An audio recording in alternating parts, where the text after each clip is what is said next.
mean, so many of these conservatives and Republicans who have, discovered this issue of gender identity ideology and all the harms that it's been causing and is causing to women and kids in particular have, come out the gate swinging, but talking about gender. So making these radical statements that there's only two genders.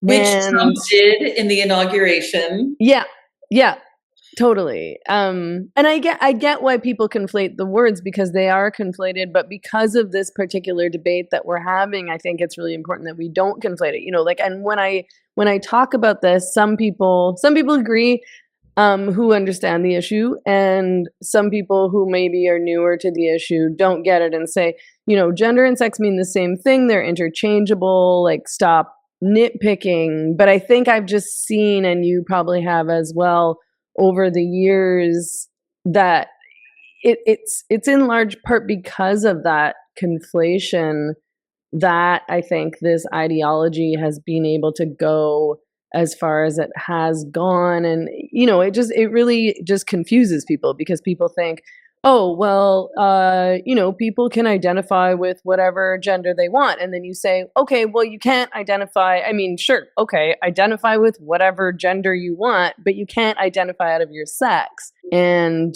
trans activists will tell us, for example, you don't understand the difference between sex and gender. I'm talking about gender. I identify with a different gender. And then I, or perhaps you, or some other TERF will respond and say, okay, well, I'm talking about sex. I'm talking about your biology. You're male, you can't become female, and vice versa.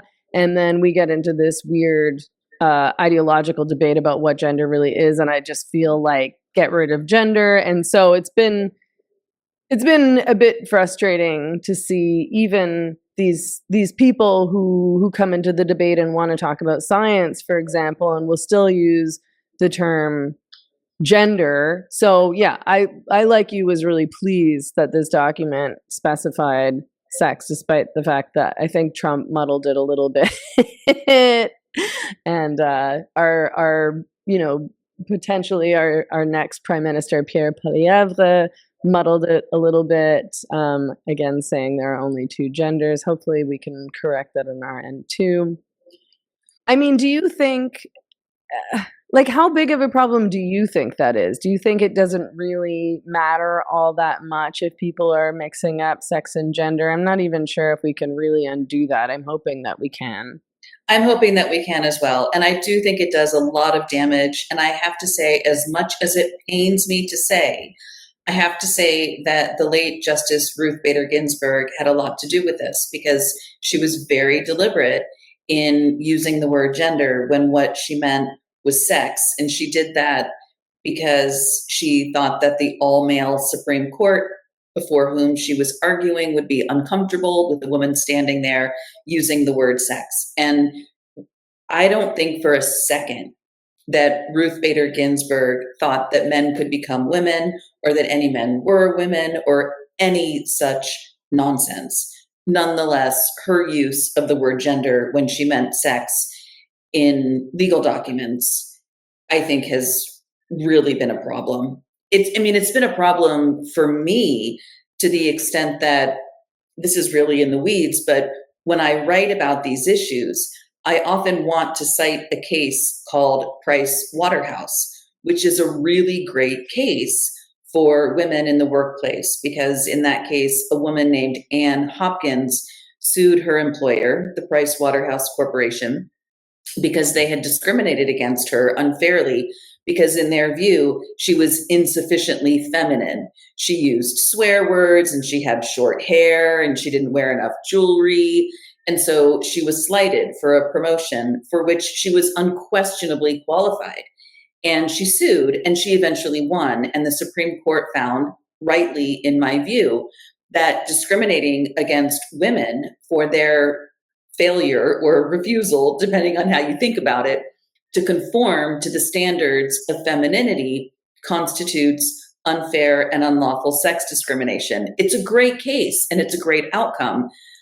But when I want to cite it, I go back and I look at the language the Supreme Court used in that case, and they used the word gender to Mm. mean sex. And so that really hamstrings me and my ability to use the court's really good and powerful ruling to argue for women's sex-based rights in employment. So yeah, I think the use of the word gender to mean sex has just created havoc and confusion. I wish we had never done it. And I am possibly more hopeful than you are that we can undo it, in part because of this executive order. And I just want to reiterate again, I'm not taking credit for the order, but I do think that American TERFs who have been engaging with conservative women's groups for years now, Mhm. despite pushback ad nauseum from some of our fellow American radical feminists who Yeah. think we should never have been talking to conservatives. I'm so glad that we did because of the power of this executive order and because the thinking behind it is so informed by feminist thinking on sex and gender.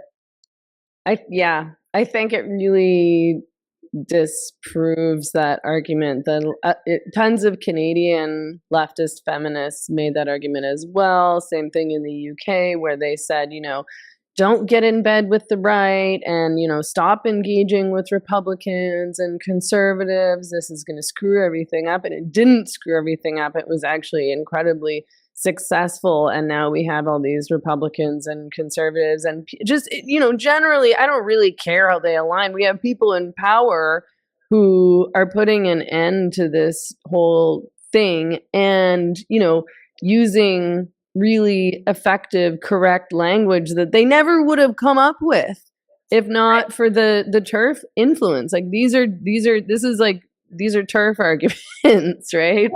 Totally. I mean, I can tell you, I remember watching on my computer a hearing that was happening in 2019 on the US Equality Act.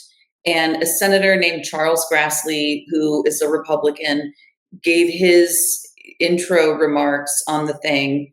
And he was against the Equality Act for good reasons, because the Equality Act would have completely redefined sex out of existence. But in his introductory remarks, he started by saying, oh, this is about transgender athletes competing in women's sports. And I wanted to throw my computer against a wall. No, Senator Grassley, this is not about transgender athletes in women's sports. This is about men in women's sports. This is about men in women's spaces. Come on. That was almost 6 years ago now. And they've come so far on the language because of our influence collectively.